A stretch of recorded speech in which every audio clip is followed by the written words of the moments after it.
Okay, this is chapter 34 of Good Girl, Bad Blood. Friday, 7 days missing. 34. Pip's alarm went off for school, chirping from her bedside table. She yawned, sticking one foot outside the duvet. Then she remembered that she was suspended, so she tucked the foot back inside and leaned over to snooze the alarm. But even through one sleepy eye, she saw the message waiting on her phone, received 7 minutes ago from Nat De Silva. "Hi, it's Nat. I need to show you something. It's about Jamie. About Layla Mead." Her eyes hadn't even unstuck yet, but Pip sat up and kicked off the duvet. Her jeans were still damp from last night as she pulled them on with a long-sleeved white t-shirt from the top of the laundry basket. It probably had one more use in it. She was just fighting a brush through her rain-tangled hair when her mom came in to say goodbye before work. "I'm taking Josh to school now," she said. "Okay." Pip winced as the brush caught in a knot. "Have a good day." "We need to have a real conversation this weekend about what's going on with you." Her mom's eyes were stern, but her voice was trying not to be. "I know you're under a lot of pressure, but we agreed that wouldn't happen this time." "No pressure, not anymore," Pip said, the knot coming loose. "And I'm sorry about getting suspended." She wasn't, not one bit, and deserved it, as far as she was concerned. But if that's what her mom needed to hear to leave her alone, then lying it was. Her mom had the best intentions, Pip knew, but right now those best intentions would only get in her way.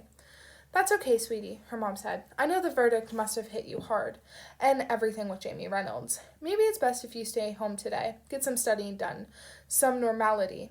"Okay, I'll try." Pip waited, listening at her bedroom door to the sounds of her mom telling Joshua to put his shoes on the correct feet and ushering him outside. The car engine wheels on the drive. She gave them a 3-minute head start, and then she left. Nat's face appeared in the crack, her eyes swollen, white hair pushed back and broken up by visible finger tracks. "Oh, it's you," she said, pulling the door open fully. "I got your message," Pip said, her chest constricting as she met Nat's sad eyes. "Yeah," Nat stepped back. You should come in." She beckoned Pip over the threshold before closing the door and leading her down the corridor to the kitchen, the farthest Pip had ever been invited inside this house. Nat took a seat at the small kitchen table, gesturing for Pip to take the one opposite. She did, sitting awkwardly at its very edge, waiting, the air thickening between them. Nat cleared her throat, rubbed one eye. "My brother told me something this morning. He said Max Hastings' house was vandalized last night and someone painted 'rapist' across his door." "Oh, really?" Pip said, swallowing hard. "Yeah, but apparently they don't know who it was, don't have any witnesses or anything." "Oh, that's a shame." Pip coughed. Nat looked pointedly at her, something different, something new in her eyes. And Pip knew that she knew. And then something else happened. Nat reached out across the table and took Pip's hand, held on to it.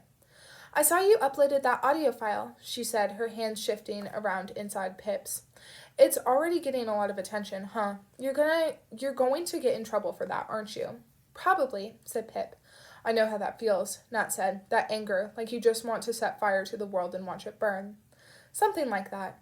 Nat tightened her grip on Pip's hand, and then she let go, drawing hers back flat against the table. "I think we're alike, you and me.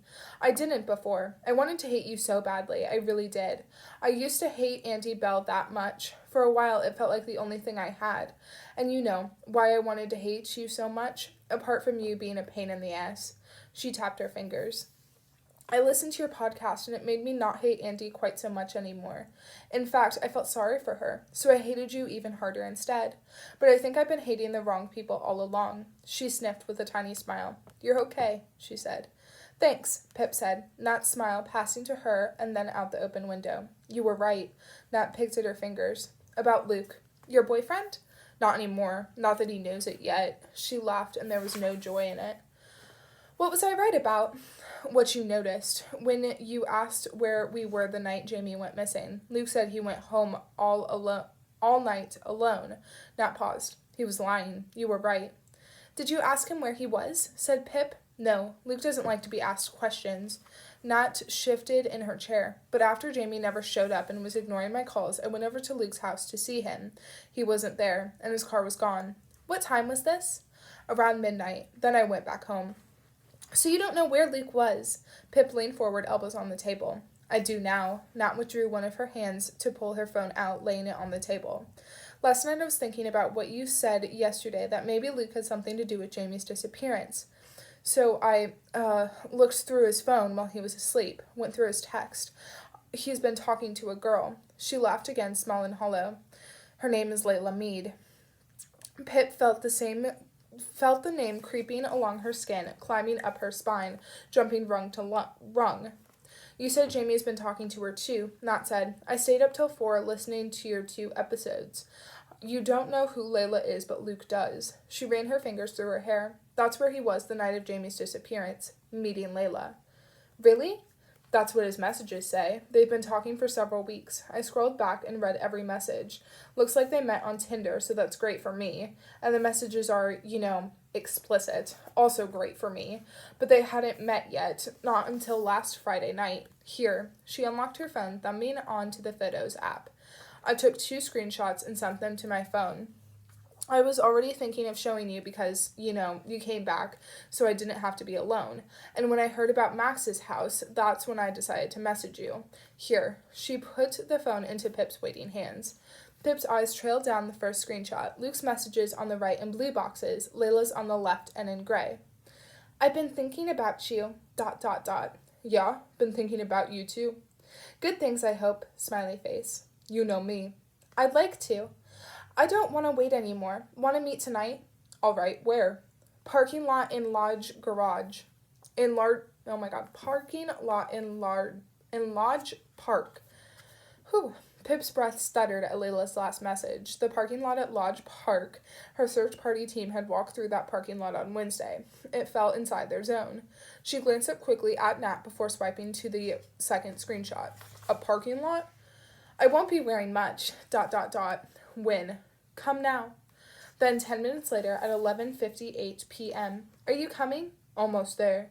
And then much later at 12:41 a.m. from Luke. What the fuck? I'm gonna kill you. Pip's eyes shot up to Nat's. I know, she said, nodding. No more messages from either of them after that. But he knows who Layla is, and you think she had something to do with Jamie? Yeah, I do, Pip said, sliding Nat's phone back across the table. I think she had everything to do with Jamie. I need you to find him, Nat said, and there was a quiver in her lip now that wasn't there before, a sheen to her dried-out eyes. Jamie, he's really important to me, and I just need him to be okay. It was Pip who reached across the table now, taking Nat's hand in hers, her thumb hovering over the sharp ridges of Nat's knuckles. I'm trying, she said.